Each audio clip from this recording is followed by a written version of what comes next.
আসসালামু আলাইকুম। সৌদি আরব থেকে ২২ লক্ষ লোক ২০৩০ সালের ভিতরে দেশে পাঠাবে। অনেক ইউটিউবার অনেকজনে অনেকভাবে ফেসবুকে অনেকভাবে ভিডিও বানাইতেছে, কিন্তু গোলাম মর্শি সাবেক রাষ্ট্রদূত গোলাম মর্শি স্যারে যে ভিডিওটা ভাইরাল হয়েছে, সে বলেছে ২০৩০-এর ভিতরে ২২ লক্ষ লোক বাংলাদেশে পাঠাবে সৌদি আরব থেকে। কারণ ধরে ধরে পাঠিয়ে দিবে। কারণ গোলাম মর্শি স্যার সাবেক রাষ্ট্রদূত ছিলেন সৌদি আরবে থাকাকালীন সময়। তিনি এই চুক্তিগুলা এই সৌদি, কারণ এই সরকার ঘোষণা দিয়েছিল। কারণ এটা যদি এতটাই মিথ্যা হবে, তাহলে সৌদি আরবে যদি মিথ্যাই হতো, কেউ বলতেছে এটা মিথ্যা গুজব, মানে যদি মিথ্যাই হবে, তাহলে কেন সৌদি আরবে আপনারা এই পর্যন্ত দেখছেন এভাবে এভাবে লোক আটক করতে আমি কখনোই দেখি নাই। প্রতি সপ্তাহে ৩০,০০০, ৪০,০০০, ২৫,০০০ লোক গ্রেপ্তার হচ্ছে।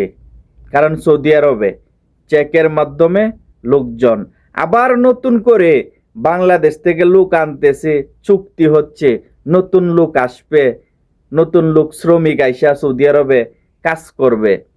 কিন্তু সৌদি আরবেরও ঘোষণা ২২ লক্ষ প্রবাসী ২০৩০-এর ভিতরে তারা দেশে পাঠিয়ে দিবে।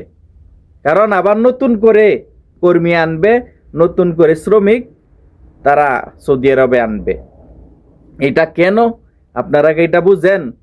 কারণ আপনি যদি একবার সৌদি আরব থেকে পুলিশের মাধ্যমে ধরা দিয়ে চলে যান, তাহলে কিন্তু আপনি আর সৌদি আরবে ঢুকতে পারবেন না, একবারে নিষিদ্ধ। আপনি সৌদি আরবের জন্য ব্র্যান্ড, সৌদি আরবে আপনি কখনোই ঢুকতে পারবেন না। কারণ আপনি পুলিশের মাধ্যমে গ্রেপ্তার হয়ে ধরা দিয়ে দেশে গেলে। কারণ এটা হচ্ছে সৌদি সরকারের সিস্টেম। কারণ আপনার সাথে নতুন কর্মীর চুক্তি করেছে আবার বাংলাদেশে, কারণ নতুন কর্মী আনবে। কারণ পুরাতন কর্মী তো আর আসতেছে না, কারণ নতুন লোক আসতেছে, নতুন শ্রমিক আসতেছে। কারণ তারা ২২ লক্ষ পাঠায় দিলেও তাতে কোনো সমস্যা নেই, তারা দেখাচ্ছে নতুন লোক সৌদি আরবে আবার নতুন শ্রমিক আনতেছে।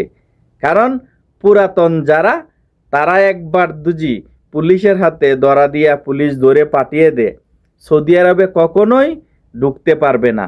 কিন্তু সাবেক রাষ্ট্রদূত যে কথাগুলি বলেছে, কারণ কথাগুলি মিথ্যা নয়, এটা বাস্তব, এটার প্রমাণ। কারণ সৌদি আরবে যেভাবে লোক ধরে দেশে পাঠাচ্ছে আমাদের বাংলাদেশিদেরকে, কারণ এটা মিথ্যা নয়, গুজব নয়, এটা সত্য কথা। কারণ দেখেন প্রতি সপ্তাহে কিভাবে লোক ধরে ৩০,০০০, ২৫,০০০, ৪০,০০০ লোক প্রতি সপ্তাহে আমাদের বাংলাদেশি লোকদেরকে ধরা হচ্ছে। কারণ কেন? কারণ একটাই, এই যে নতুন করে চুক্তি করেছে, নতুন শ্রমিক বাংলাদেশ থেকে আনবে, আর পুরাতন যারা আছে তাদেরকে ধরে ধরে পাঠিয়ে দিবে।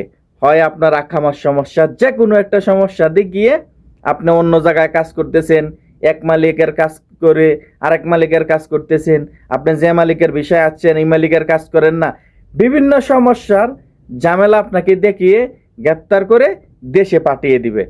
আপনি কোনো সময় সৌদি আরবে আসতে পারবেন না। সৌদি আরবের অযোগ্য, আপনি সৌদি আরবের জন্য ব্র্যান্ড হয়ে যাবেন। কোনো দিনেই সৌদি আরব আপনি ঢুকতে পারবেন না। তারা নতুন শ্রমিক আনবে, নতুন লোক আসতেছে, কারণ বাংলাদেশের সাথে নতুন চুক্তি হয়েছে, নতুন শ্রমিক আনবে, তারা নতুন শ্রমিক দিয়ে কাজ করবে। কথা হলো ২২ লক্ষ লোক আপনাকে যে কোনো ঝামেলা দেখিয়ে, কারণ মামলা দেখিয়ে, কাজের ঝামেলা দেখিয়ে, বিভিন্ন আকামার সমস্যা দেখিয়ে, যত যাই ঝামেলা আপনাকে দেখিয়ে আপনাকে দেশে পাঠিয়ে দিবে। কারণ আবার নতুন শ্রমিক আনবে, এটাই হচ্ছে সিস্টেম। ২২ লক্ষ লোক যে পাঠাবে, এটা মিথ্যা না, গুজব না, এটা বাস্তব, এটা সত্য কথা। কারণ না হয় সৌদি আরব থেকে আপনারা দেখেন এভাবে কখনোই লোক ধরতে আমি দেখি নাই ১০ বছরের ভিতরে। কারণ সৌদি আরবে এখন যে চেকটা চলতেছে, কারণ এই অবস্থাটা চলতেছে, কারণ সৌদি আরবে আপনি একবার সৌদি আরব থেকে গেলে আর কখনোই আসতে পারবেন না। এটাই হচ্ছে আমাদের বাংলাদেশের নীতি, কারণ এই সিস্টেম। তো অবশ্যই যারা ভিডিওটা দেখবেন চ্যানেলটা সাবস্ক্রাইব করে দিবেন, ভিডিওটা শেয়ার করে দিবেন, তো সকলেই ভালো থাকবেন।